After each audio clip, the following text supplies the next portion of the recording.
Համեցեք։ Պարոն Անանյան, այսպիսի ակսիոմա, որ նախընտրական ծրագրերը վատը չեն լինում, բայց հիմա մեղադրանք կամբինության հասցեին, որ այսպես բաժան են դնում և ընդգությունների և դրանով, այսպես ասած, ջուր են ուծնում իշխանության ջրաղացին։ Հիմա ուզում եմ ռեալ գնահատել ձեր շանսերը, ինչպիսի շանսեր ունեք հաղթելու, անցնելու եք ամսողիչները հաղթարելու և արդյոք ջուր չեք դուք են այդ լիգության են մատիչ չեք, որ ջուր եք ուծնում իշխանության ջրաղացին։ Շնորհակալություն։ Ես պիտի ներողություն խնդրեմ, ես պատրաստ եմ պատասխանել ցանկացած հարցի, բայց եկեք այսօր տնտեսական թեմաներով խոսենք, որտեղ այսօր տնտեսական մեր հայեցակարգի եւ մեր 7 ռազմավարական ուղենիշների, ուղղությունների ներկայացման պրեզենտացիան։ Մենք մոտ ապագայում հնարավորություն ունենալու ենք եւս մոտավորապես այսպիսի ձևաչափով հայելի հավաքվել, դուք ձեր հարցերը կտաք։ Չեմ խուսափում այդ հարցերից, որովհետեւ ես պատրաստ եմ այդ հարցերին, բայց մեր ժամանակը եկեք այսօր տնտեսությանը տանք, եթե դժվար չի։ Եվ եթե ունեք տնտեսությանը վերաբերող հարց, երկրորդ հարցը տվեք։ Համեցեք։ Պարոն Անանյան, ավելի գլոբալ հարցերի մասին էլ անդրադարձեք ձեր խոսքի սկզբում հյուսիս-հարավի արևելք արևմուտքի համադրման մասին խոսեցիք։ Հիմա քանի որ մենք իրականության հետ ենք առերեսվում, որ թիվն է կյանքի կոչվում եւ արդեն խմբեր են եկել, ուսումնասիրում են, դուք թրիփի հարցում ինչ մոտեցումներ ունեք, նկատում եմ միասնության թեժեր նախաձեռնությունը եւ իշխանություն դառնալու պարագայում ինչպես եք խաղարկելու, որ օրինակ արևելք արևմուտքը հյուսիս-հարավի հետ համադրվի, եթե Ամերիկայի Միացյալ Նահանգները չեն պատրաստվում տեսնել այլ, այսինքն Ռուսաստանի կամ Իրանի դեմքով այլ ձևաչափ։ Նաեւ մեկ հարցադրում դուք խոսել եք մինչև այս ձեր ուղեցույցներին անդրադառնալը ձեր ֆեյսբուքյան էջում հենասյուների մասին գրառումներ էիք անում, հիմնական անդրադարձները նաև այնտեղ էիք տեսել։ Ամեն դեպքում ամեն անգամ երբ որ կարդում էի, ինձ հարցեր առաջանում դրանք կարճաժամկետում իրականանալի ծրագրեր չեն թերևս, բայց ունենք կարճաժամկետ հեռանկարում փոփոխությունների ինչ-որ ցանկ, ոչ իրականություն։ Իհարկե։ Ձեր շնորհակալություն։ Թրիպի հետ կապված։ Տեսեք, տրիպի հետ կապված մենք տնտեսական մասով գնահատել ենք, որ իր տնտեսական ազդեցությունը մեր երկրի վրա էական չի լինելու։ Եվ որոշակի հաշվարկներ ենք կատարել, երբ որ պատկերացրեք ոչ մի բան դեռ հայտնի չէր, մենք միջազգային լրահոսից փորձում ենք ինչ-որ պատառիկներ տեղեկատվական վերցնել եւ դրա հիման վրա դատողություններ անել, խոսքը գնում է ժամանակին ամենայն սկզբնական փուլում, որ դա լինելու է էստակադային ինչ-որ մի կառույց, այսինքն լինելու է էստակադաների վրա, լինելու է այդ 43 կիլոմետրը եւ ինքը ըստ էության չի ունենալու հաղորդակցություն մեր ներքին տրանսպորտային եւ կոմունիկացիոն ենթահամակարգերի։ Մենք այն ժամանակ հաշվարկ էինք արել, որ այդ պարագայում, տեսեք, ստացվում է, որ ամբողջ աշխարհում տարանցիկ փոխադրումներից եկամուտները հաշվարկվում են փոխադրվող տոննաժի հիման վրա։ Ասենք մեր պարագայում մենք հաշվարկել էինք 5-ից 7 դոլար 1 տոննա եւ նախնական գնահատվում էր, որ 10-ից 15 միլիոն տոննա փոխադրման բանա ունենալու, հնարավորություն ունենալու այդ էստակադային տրիպը, լավագույն դեպքում թողնի 20 միլիոն տոննա։ Թող այսօրվանն էլ իրանց թողնի 20 միլիոն տոննա եւ լինի ենթադրենք 7 դոլար 1 բան է։ 20 միլիոն անգամ 7 դոլար, անում է 140 միլիոն։ 140 միլիոնի 26% ինչքան անում։ Այդքանն է Հայաստանի լավագույն դեպքում տարեկան բաժնե մասնակցություն, այսինքն մի քանի տասնյակ միլիոն դոլարի մասին է խոսքը։ Սա ուղղակի որպես տնտեսական մենք կարճ նենց շատ նենց խոշորացված թվերով հաշվարկ արեցինք։ Մենք ասում ենք, որ տրիպը ինքը տնտեսական առումով Հայաստանին շատ մեծ հնարավորություններ չի տալու, բայց դիվանագիտական ու քաղաքական նշանակությունը շատ կարևոր է։ Այդտեղ է որ տրիպը կարող է դառնալ այնպիսի մի հանգույց, որտեղ որ դու թե տարածաշրջանի ասելով Իրանի, Չինաստանի, Հնդկաստանի, Ամերիկայի Միացյալ Նահանգների եւ Ռուսաստանի շահերը կարող ես համախմբել եւ համատեղել այս հանգույցի շուրջ։ Սրա վերաբերյալ մենք մեր տեսակետները հայտնել ենք։ Այսինքն սա քաղաքական առումով ինքը շատ կարևոր է, տնտեսական առումով այդքան էլ չէ։ Քաղաքական առումով ինչով է կարևոր, օրինակ դուք դուքս եք կարևորում։ Դե պարզ, տեսեք, մի օրինակ ասեմ, Ռուսաստանից գալիս են ազդակներ, որ իրենք դեմ չեն, չէ, տրիպում իրենց մասնակցությունը որոշ չափով քննարկել։ Եթե մենք բոլորս տեսնում ենք, դա այնպես չի էլի, որ ասենք շղարշի ներքո է, չէ, տեսնում ենք, չէ, որ Ամերիկայի Միացյալ Նահանգներն ու Ռուսաստանի Դաշնությունը որոշակի երկխոսության մեջ են, մենք դա տեսնում ենք։ Եվ օրինակ տեսեք, եթե Ռուսաստանի ու Ամերիկայի Միացյալ Նահանգների շահերը օրինակ մենք կարողանանք համադրենք մեր շահերի հետ եւ համախմբենք տրիպի ներքո։ Օրինակ եմ ասում։ Մյուսը, մենք ունենք չէ մետաքսի ճանապարհ։ Մենք ունենք չէ հյուսիս-հարավը, որը ըստ էության Հնդկաստան-Ռուսաստան պրոյեկտ է դեռևս 2000-ականների սկզբներից։ Հետևաբար մեր անելիքը նա է, որ մենք թե մեկ ուղի չինական պրոյեկտը, որը Իրանով է անցնելու, եւ հյուսիս-հարավը, որը Իրանով է անցնելու, չէ, ամենատրամաբանական ճանապարհը գալիս է հանգույցը գալիս է այնտեղ, որտեղ որ քննարկվում է այսօրվա տրիպը։ Ու լավագույն բանակցությունները կլինեն, որ մենք համադրենք այդ բոլորի շահերը այս հանգույցում։ Սա է մեր կարծիքով այն ջանքը, որ մենք պետք է իրականացնենք։ Հետևաբար, որpիսի դու բանակցություններ վարես եւ բանակցություններում ունենաս որոշակի հաջողություններ, դու պետք է փոխես ուղղակի բանակցողին։ Մեր խնդիրը հենց սա է, բոլորով իրար հետ պետք է գնանք փոխենք բանակցողին, որ բանակցողը ունենա այդ հնարավորությունները կարողանա կիրառել։ Բայց եկեք էլի խնդրեմ, որ մենք մնանք տնտեսական բանի շրջանակներում։ Իսկ կարճաժամկետ ինչ դրա։ Կարճաժամկետ։ Տեսեք, ցանկացած քաղաքական ուժ, եթե գալիս է ու խոսում է լոզունգային եւ միմիայն կարճաժամկետ նպատակներով, ես խորհուրդ կտամ այդ քաղաքական ուժին վերապահումով վերաբերել։ Այստեղ ինչ որ մենք ներկայացրեցինք, հերահար նպատակներ ունեն։ Նույնիսկ կան իրագործվող ծրագրեր, որոնք տասնամյակ կարող է տևի։ Բայց մենք հստակ ասելու ենք սրա մեջ որն է կարճաժամկետ, որն է միջնաժամկետ, որն է երկարաժամկետ։ Օրինակ, երբ որ ասում ենք արդյունաբերական երկիր, մենք հասկանում ենք, չէ՞ որ արդյունաբերական գոտիները կառուցելու համար պետք է որոշակի ժամանակաշրջան, տարիներ են պետք դրա համար։ Բայց մենք ունենք ներուժ արտահանելի ծառայությունների ներուժը, որը կարելի է անմիջապես անել։ Չէ՞ որ մենք կիբերանվտանգության, ՏՏ ոլորտ եւ բանկային ոլորտում մատուցվող ծառայություններ, որոնք արտահանում են, մենք ստեղ ունենք շատ մեծ պոտենցիալ, որ սա մեր արդյունաբերականացման կտորի կարճաժամկետ մասն է։ Այսինքն կան ծառայությունների ոլորտ, որը կարելի է շատ արագ զարգացնել եւ իհարկե պետք է մեր արդյունաբերական գոտիները զարգացնենք։ Պետք կլինի դրա համար տասնամյակ, ուրեմն մեկ տասնամյակ պետք է գնանք, բայց դրա համար պետք է այսօր ասենք մեր ժողովրդին։ Համեցեք։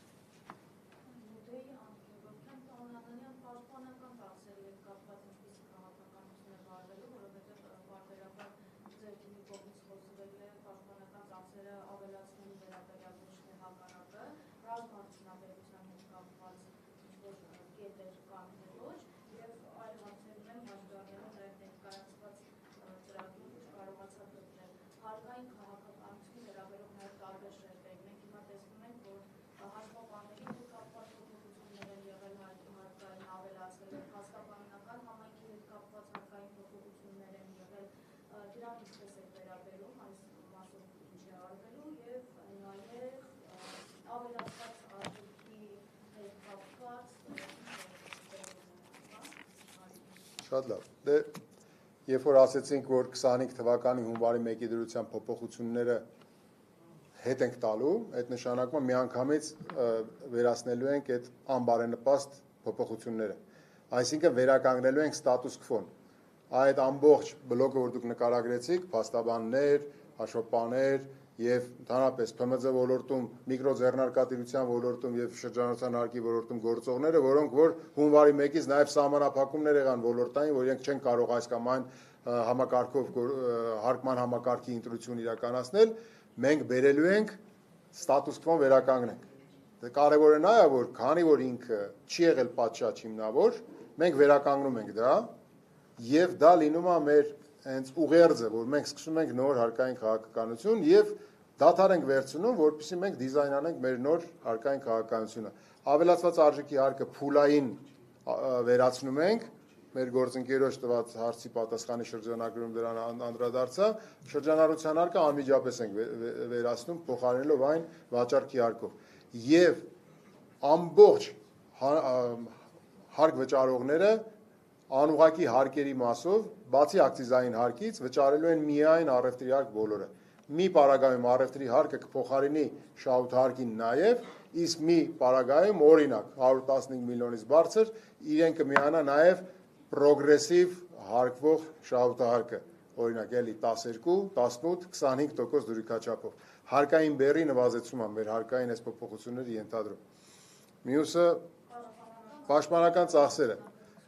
Ռազմարդյունաբերությունը, տեսեք, երբ որ խոսում ենք արդյունաբերական գոտիների մասին, արդյունաբերական գոտիները լինելու են մասնագիտացված եւ ըստ տարածաշրջանների, հաշվի առնելով թե տարածաշրջանի բնակլիմայական պայմանները, թե նաեւ, ասենք, այդտեղի նախկինում կուտակված որոշակի փորձառությունը։ Եվ դրա հետ կապված մենք ունենալու ենք նաեւ ռազմարդյունաբերության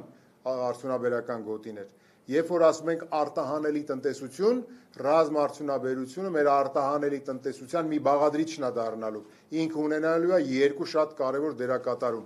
Մեր ներքին ռազմաարդյունաբերական համալիրը ինքը պետքա ռազմական կարիքները պետքա բավարարի եւ նաեւ պետքա մրցակից արտահանող դառնա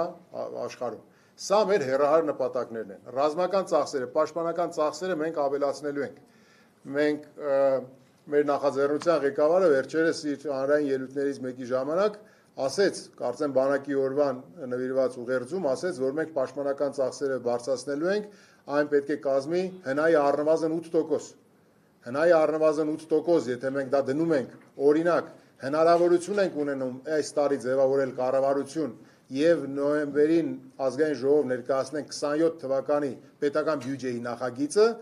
եթե ու պահում ենք այս 8%-ը, դա նշանակում է, որ 27 թվականի պետական բյուջեի ռազմական ծախսերը 26-ի համեմատ առնվազն $1 միլիարդ ավելանալու են։ Սա 4 թվերն են ասում։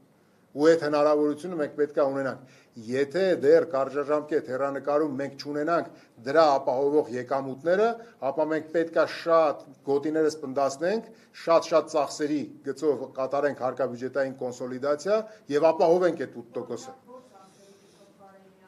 Եկեք տեսեք, մասնագիտական աչքով միշտ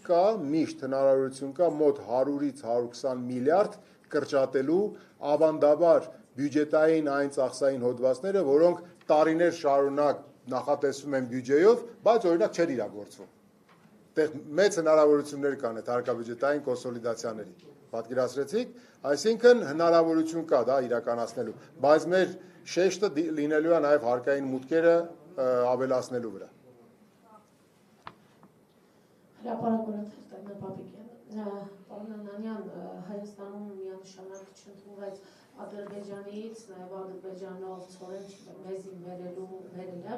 մարդիկ անգամ բոյկոտում են եւ այլն։ Ձեր իշխանության գալու պարագայում դուք ինչպես եք պատկերացնում այս Ադրբեջանի հետ առևտուր կանեք արդյոք մեր հակառակորդ երկրի հետ թե ոչ,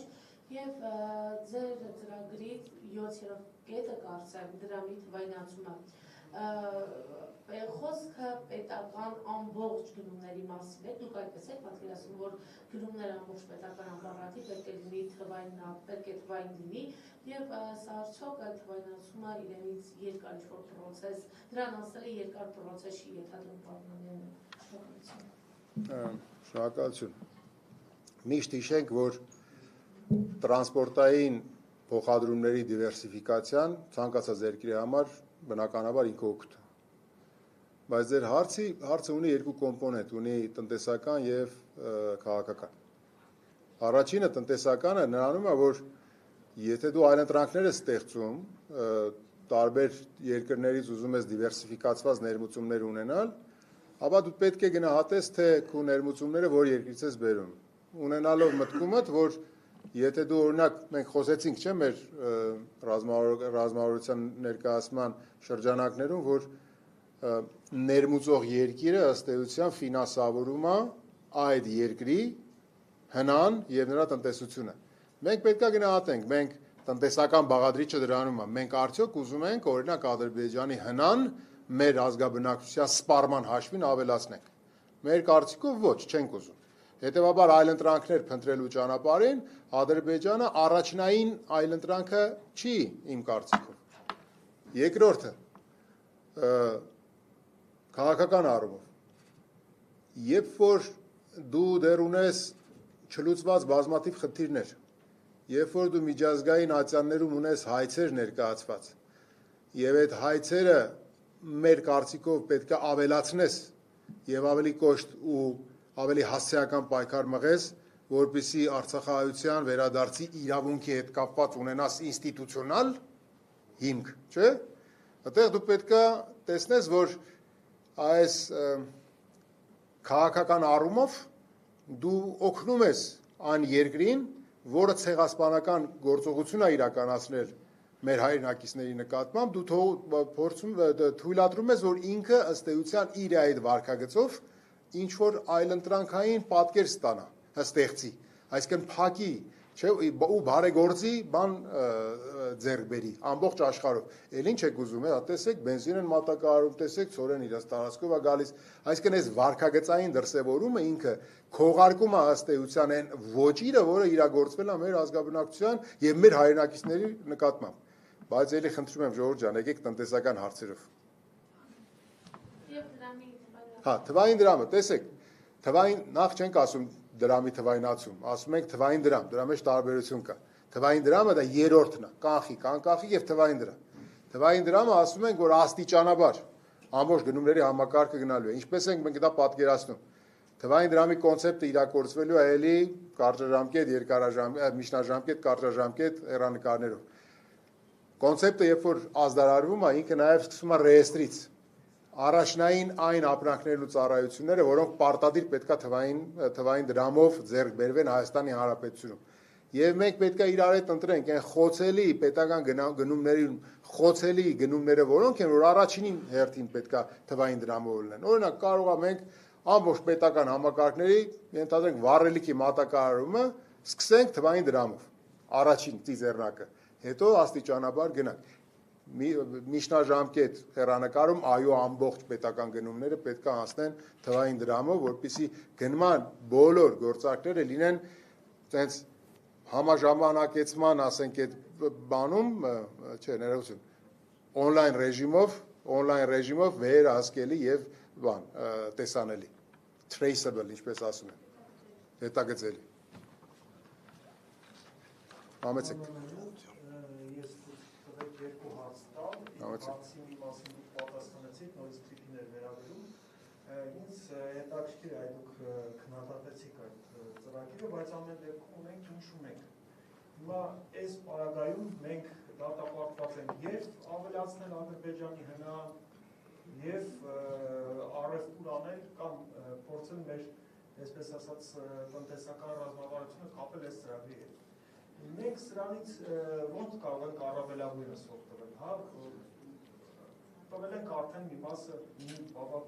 բավական մեծ մասը միացան արդեն։ Սա առաջին հարցը։ Եվ երկրորդ հարցը ես կուզենայի ձեր տեսլականը ճշտել, այ դուք նշեցիք նիշաների մասին, կամ Հայաստանի Հանրապետության նիշայի մասին աշխարհում։ Մենք ինքներդ էլ ասացիք, որ ռեսուրսներով շատ հարուստ չենք, ինչ ունենք։ Իրականում բրոնզի, մոլիբդենի խտանյութ ենք արտահանում, գյուղատնտեսական ապրանքներ, ծիրան, մրգեր, բանջարեղեն վրա։ Խոսքի ձեր սկզբում դուք նաև նշեցիք, որ 30 տարիների մեր, այսպես ասած, ռազմավարությունների մեջ գուցե սխալներ են եղել։ Բայց եղել են ինչ որ եղել են։ Հասկանում եք, աշխարհը մեզնից չի սպասել ավել բան, քան կարողացել ենք տալ։ Հիմա այս նիշան, եթե փոխել լինենք, ո՞նց է։ Տեսեք, մի շատ կարևոր եկեք արձանագրում անենք, դուք ասեք ռեսուրս բան չէ, բնական։ Ուրեմն Հայաստանի հարստությունը բնական ռեսուրսները չեն, Հայաստանի հարստությունը մարդկային կապիտալն է։ Սա պետք է ասենք գրենք ուղղակի քարին, ու դա ինչ է նշանակում՝ գիտելիք, գիտություն, Օրինակ, եթե խոսում ենք ռազմարդյունաբերության մասին, մենք ասում ենք օրինակ, պետք է արտադրենք այսօր հաջորդ հազարամյակի ռազմարդյունաբերական արտադրանք։ Կարող ենք, մարտահրավեր է, չէ՞։ Չեք կարծում, ես կարծում եմ։ Դրա համար ես դուրս եմ եկել պայքարի։ Հասկանում եք, այդտեղ կարևորն է, որ դու գիտելիքդ պետք է զարգացնես։ Ասում ենք սփյուռք, ցանցային ազգ։ Մենք սփյուռքի պոտենցիալը գիտենք։ Մենք գիտենք ինչ ունենք։ Հասկանում եք, մենք հիմա աշխարհին նայում ենք մեր սահմանափակ ռեսուրսներով, ընդ որում ոչ թե սահմանափակ ռեսուրսների տեսանկյունից, այլ մեզ մատուցվող պատկերացումների տեսանկյունից։ Այդպես չի։ Այդպես չի։ Ապագան շատ ավելի լուսավոր է, քան մենք կարող ենք պատկերացնել։ Եվ կան որոշակի նաև տեղեկատվություն, եւ այդ տեղեկատվության թեև սահմանափակ, բայց այնուամենայնիվ հասանելիություն, որ մեզ ասում է, որ այո, մեր մարդկային կապիտալը հնարավորություն ունի բարձր տեխնոլոգիական արտադրանք թողարկելու։ Մեր նիշան հենց դա է։ Տեսեք, մենք ինչ ենք ասում ենք երկիրներ ենք, չէ, վերցնում ենք, ասում ենք Սինգապուրի մասին ենք խոսում ենք Իսրայելի մասին, Իռլանդիայի մասին, չէ, խոսում ենք Էստոնիայի մասին։ Այո, այդ բոլորը լինելով փոքր երկրներ, ամեն մեկը իրենց փոքրությունը հաղթահարել են իրենց բանաձևով։ Օրինակ Էստոնիան թվայնացրել է ամբողջ պետական համակարգը, պետական կառավարման համակարգը, չէ՞։ Այո, մենք էլ պետք է ունենանք խելացի պետություն։ Մենք էլ պետք է թվայնացնենք։ Վերցրեցինք դա, վերցրեցինք։ Իսրայելը ինչ է անում։ Իսրայելը անում է ռազմարդյունաբերություն, բանակ, բիզնես։ Այս կապը կարող ենք վերցնել, կարող ենք։ Իսրայելը փոքր է, չէ՞։ Մի պահ, եթե իհարկե Ամերիկայի Միացյալ Նահանգների նման շատ մեծ հնարավորություններ տրամադրող ռազմավարական դաշնակցին մի պահ, եթե անտեսենք, իհարկե չենք կարող անտեսել, բայց մարդկային կապիտալը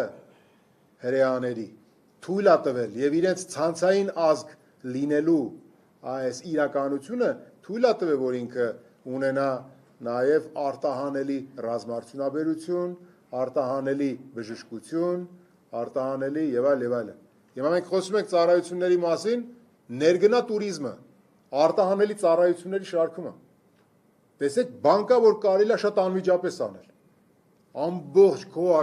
Հայաստանում դու դնես մի հատ ռազմավարություն իրականացնես։ Գնաս լապտերներով փնտրես այն ներգնա туриզմով զբաղվող են ՓՄԶ-ներին օժանդակես, ռեսուրսներ տրամադրես, քիչ ռեսուրսներով մեծ հնարավորություն ստեղծես։ Այսինքն այդ ամեն ինչ կարելի է անել։ Ամեն ինչ կարելի է անել, եթե դու ունես նպատակասլաց տնտեսական քաղաքականություն։ Եթե դու չունես տնտեսական քաղաքականություն, դու ունես ինչ մեծ իմիտացիա։ Եվ նաև ինչ փաստերի խեղաթյուրում, եւ նաև ինչ այսպես թևաթափ անելու իրականություն ներկայացնելու այդպիսի մի հատ վարկագիծ։ Ես համաձայն չեմ ձեզ հետ, բայց ես զգում եմ, որ դուք ուրախ եք, որ ես ձեզ հետ համաձայն չեմ։ Ես ուզում եմ ասել, որ կարճաժամկետ առումով գուցե չկարողանանք երկարաժամկետի Ճիշտ եք ասում, կարճաժամկետ մենք ոչ մեկս էլ կարճաժամկետ նպատակներով ու այդ պատրանքներով չպետք է ապրենք։ Մենք ուղղակի հիմա ցուցադրում ենք, որ մեծ անելիքներ ունենք